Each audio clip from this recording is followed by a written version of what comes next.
Hello, my YouTube friends. I hope you're all doing well. Today I'm going to talk about FIRE, financial independence, retiring early.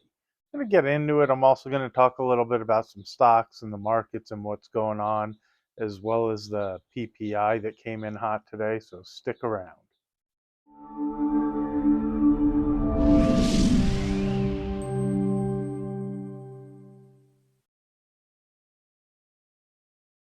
Good morning. My name is Adam Kahn, and this is Investing with Adam K, or I still think of myself as the rational investor. Hope you're all doing well. I've been watching a lot of videos on the FIRE lifestyle, and what I can tell you is I agree with the first two letters. I don't really agree so much with the last two. So I totally believe in financial independence, but I don't know that I think about retiring early. And the real reason for that is I don't really picture retirement. I picture refocusing your energy on the things you find interesting as you gain financial independence. And if you watch a lot of the videos and pay close attention to the people who are touting it, most of them are still working, whether they realize it or not. Now, maybe they realize it, but maybe they don't. But whether they're coaching, selling ebooks, doing YouTube, whatever it is that they're working on, they're actually still not retired. And let's get into the numbers a bit as well. Almost all of them are talking about the 4% rule.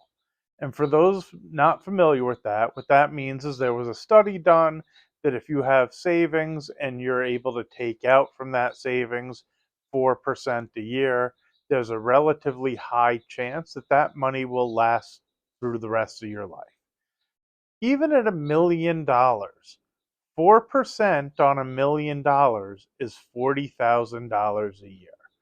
Those of you who know your budgets, could you live on $40,000 a year? Now, to be fair, if you have qualified dividends, you shouldn't owe taxes on that. Now, please talk to a CPA. I am not a CPA. I am also not a financial advisor. I'm just chatting and talking about things. You guys need to do the research yourselves and make sure on all the information. But $1 million is a decent sized number that very few people get to. And $40,000 a year is a pretty tight budget, especially if you have a family. If it's, I'll speak for me since I'm a man, if it's me and my wife and we only have one kid, trying to sustain the three of us on $40,000 a year would be extremely difficult. Insurance alone, getting a really inexpensive insurance, runs close to $1,000 a month. They rarely talk about health insurance in those videos, so I don't know if none of them are getting it. Now, even if you own your house in cash, which a lot of people don't, and I would add that to the value of if you have $1 million. So really, that would push you a lot further to own a house outright. You still have insurance and you still have property taxes. And then you have general wear and tear on your property too. It is not free to own a property even once you own it. Now, I love owning a house. I don't want to be a renter. You run the risk of rent going up year in and year out, and even at an inexpensive rent of maybe, 1,300 to $1,500 a year, because we've had some pretty good inflation. That's a big chunk of that $40,000 that you would have coming in from the 40,000 off the $1 million. Now, the other reason I don't really believe in the retire early is, who really wants to retire in the sense of doing nothing? Now, if you have hobbies you love and things to keep you busy and everything else, I could understand not wanting to get a job or potentially doing the job you really enjoy. Jerry Seinfeld was doing a speech at Duke University for their graduation recently. And I was disappointed in the speech overall. I thought it would be better, but he really had some neat tidbits in there that I totally agree with. When I think of a job, I see one of two directions. Either it's an ends to a means, and you should really be focused on making as much money at whatever it is you're doing as quickly as possible to get where you'd like to be, or find a job you really love so you don't see it as work. I know that sounds great because even the things you love can feel like work at times. But at least to him, he loved being an actor and he loved doing comedy. He thought if he could just make a little bit to suffice his life, that would be super cool. Well, I felt that same way with finance. I really liked the things I was doing, especially when I was a trader. It was an incredible job. And if computers and technology hadn't come around and changed things, I would imagine I would still be down on the floor doing that. I mean, very few people understand it or look at it or whatever, but it was like hanging out in a fraternity club, with guys that were pretty funny and everything else, and really enjoyable. It was a really neat way to make a living. And if you got decent at it, it wasn't that hard over time. You just had to get good at simple math really quickly. Um, so anyway, he felt the same way about comedy. And I think it'd be great to find a job you love. Then the money you make at it isn't the real thing that matters as much because you enjoy going to your work. Now, of course, you have to make enough to pay bills. So I understand all of that. But one of the things he said is if you hate your job, quit, walk out at lunch. You know, if they say, well, where did so and so go? She went to lunch, or he went to lunch and never came back afterwards. If it's a starting job, quite honestly, I don't know that I disagree with him. If you don't enjoy it and it doesn't make sense and it's not something that's hugely profitable that you need to rely on, even if you think, well, how am I going to pay my bills and whatever else? Maybe you need to downsize, go back to mom and dad, have some roommates, save a little bit before you do it, but look to move on to get into something that's more enjoyable. And if you really want to get financially independent and get to the point where you feel like you can somewhat retire early or whatever it is, don't forget if you have kids, do you think that they'll go to college? What kind of expense is that going to put on you and your family? Or are you just going to leave it to them? To be perfectly honest, for me with my son, I hope to be able to pay, if not all of it, a significant portion of his college so that he doesn't have that stress when he gets out of school. I was watching something really interesting because I get really frustrated now. I'm going to get a little political, so if I upset some of you, my channel, no big deal. I'll deal with it. But the student loans and the student loan forgiveness. Now, first of all, it's not a lot of people that it's actually going to get to. But what I found really interesting in discussion with somebody was the income that comes into the government from the student loans is one of the largest influxes of cash to their balance sheet. So while they've continued to raise the amount that people can get to borrow to go to college, and the sales pitch of everybody should go to college, and the colleges raising the prices of their tuition because the government keeps giving more money, what I recognize is they're just putting those loans on our next generation to fund their own debts. So let me go through it again. They raise how much they're willing to give to the students. The colleges, in turn, raise the tuition because if the government's going to foot the bill, we'll charge as much as possible and get paid to pay our bills. The government lends it to the kids get in debt, and then when they graduate, they have the student loan debt that they have to make payments on that are the one of the largest influxes of cash to the federal government. You'd think they'd take a bigger look at it and see how many kids aren't be able to make the payment and why do they keep on raising the amount when the schools are just taking advantage of it. When I think it through, I think they're just fine with that. I don't think they have an issue that they're getting people in debt and that the schools are raising the prices because they see it as revenue. And it's terrible. I really wish things didn't work that way, but I think that's what's going on more than anything else. And then when they give out the student debt forgiveness, you have both the Republicans and the Democrats really happy because they both get to yell and scream about what they just did. The Democrats get to say the headline of how they just did the student forgiveness. Now, if you read the fine print, it goes to only people who have been paying their bills for 20 years, as well as make a really small income. So the odds are they're not going to be able to make those payments anyway. Now, nobody reads through it, they just see the headline. Democrats get to say, yay, look at what we did.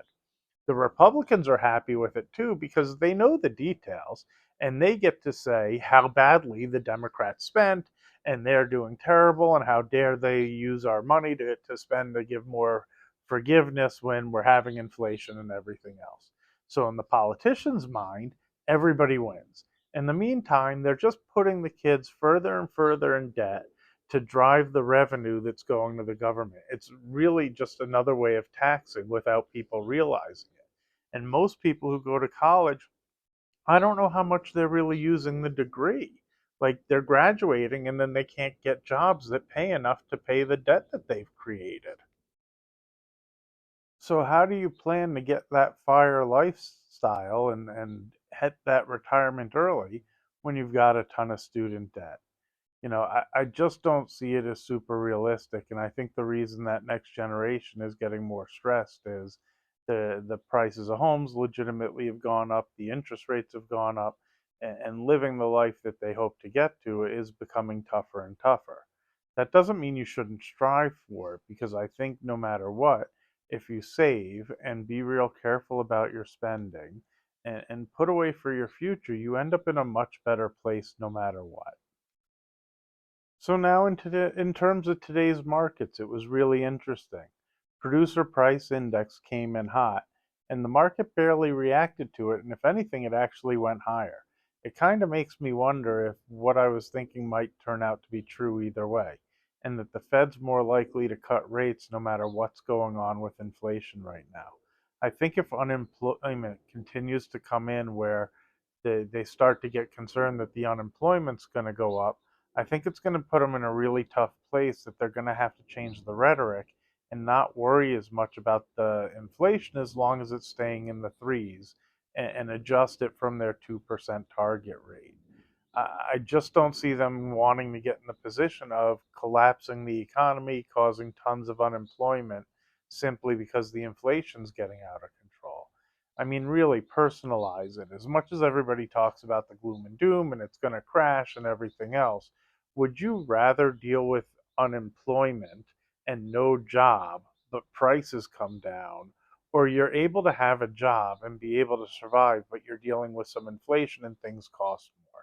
I think it's better to have jobs and not be in a position where you don't have income coming in and the inflation being terrible. I mean, to be fair, it hurts. Nobody likes the inflation. We all would like to go back to the prices of 2019, but you have to face the reality of we're not going there. Going to lunch or going to dinner has gotten much more expensive, or going to travel, which I'm hoping to do this summer. Things just do cost. It kind of sucks, but I would rather be employed and make the decisions of what I can afford and what I can't afford than be unemployed, see that things have become much more affordable, but have no money coming in. So I think the Fed kind of gets stuck. I think to cause the inflation to really come down, they have to push interest rates significantly higher, and I don't think that's a good decision. So I think what ends up probably happening is if unemployment continues to come in not looking great, they'll actually cut rates kind of no matter what, saying they're getting ahead of things and that they don't want to fall behind. My guess is that's why we see equities going up today and the market's not having a rough day. I also think they're kind of waiting for tomorrow's consumer price index, which is what they're really using for the inflation determination of how they feel about the economy and where inflation is. The interesting thing is somebody sent me a thing saying that they took coffee out of that data, and coffee has been up 78% or something in the past 6 months. So I don't know if that's on purpose to try to make the numbers look lower. I don't know if that's just random timing, but I did find it interesting. I don't really buy into conspiracy theories. I think that it just is what it is.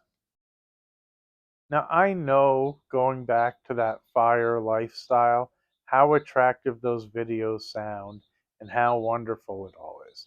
The piece I would take is save as much as you can. All of those people are really glad that they've built up a savings, they have a cushion, and they're able to make determinations of what they want to do in their life now. That's the real value. That's why I say financial independence is so nice. When you get in the position that you have savings and know if I leave my job, I'll be okay for a while and I can figure out what I want to do next, it gives you the ability to make those decisions. And if you get to the point that you really have enough to come in that you can cover your bills, and it gets to the point that you can go do YouTube if you want, or you can do all sorts of things to be your own boss and take those types of risks without stressing about it. And then be cautious about believing the people that are implying that they're living on 30, 40, $50,000 a year. I see most of them make some comment about their coaching. One of them who goes on and on about he retired with 600,000. My understanding is he's making over four or $500,000 a year selling his books and whatever else about how he retired on $600,000.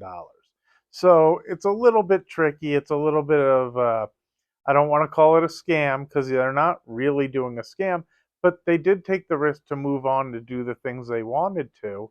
And some of them have ended up really successful, and some of them have managed just to make a little bit extra to be able to do the things they want to do, which is what I think the real financial freedom is. To be perfectly honest, I started doing the YouTube because I, I like teaching. I like talking to people. It gives me an outlet to put myself out there, talk about finance, share that with people. And if it turns into where it makes a few bucks, I think that'd be pretty cool. And if it doesn't, it doesn't, because fortunately, I'm in the spot that similar I can afford to take those risks. But I'm not sure what I want to do forever. I don't talk about it a lot. I owned a restaurant for a long time. I had it a little over 10 years. The reason I got out of the business wasn't because I wanted to retire, which is kind of my point of what I'm getting into about retirement. But what I did recognize is it was a small shop. We did pizzas and pastas and stuff in the kitchen. And what I recognized is as I got into my 60s and 70s, and hopefully even older than that, if I kept the restaurant as what I wanted to do for the rest of my life, if the cook or somebody in the kitchen didn't show up where I had to cover, being on my feet and working in the kitchen is a tough job. And I didn't really want to be doing that into my 60s and 70s. And people don't show up in that business. So I moved back into the finance world mainly because I wanted to have something I could do as long as I wanted to do it. And I pictured or I envisioned an ability to sit in an office and be able to help the people I want to help. Similar with the YouTube. It's a place I can go, I can talk about what I want, and if it turns into something that makes a little bit of money, that's great as well. And that's the real advantage of the financial independence. But it isn't so simple, and I don't want to be in a position where I don't do anything because that sounds super boring. When I finished trading, I thought I wanted to do that. And honestly, that's when I put on weight. I got lazy. I wasn't doing the things I wanted to do. I was really young. I made a little bit too much money, and I didn't think I really needed to do anything. It was my wife pushing me, saying, "Hey, buddy, you're getting to the point you need to do something." And she pushed me to go back to work, and I'm really glad she did because what I find is that gives us a purpose. That gives us a drive.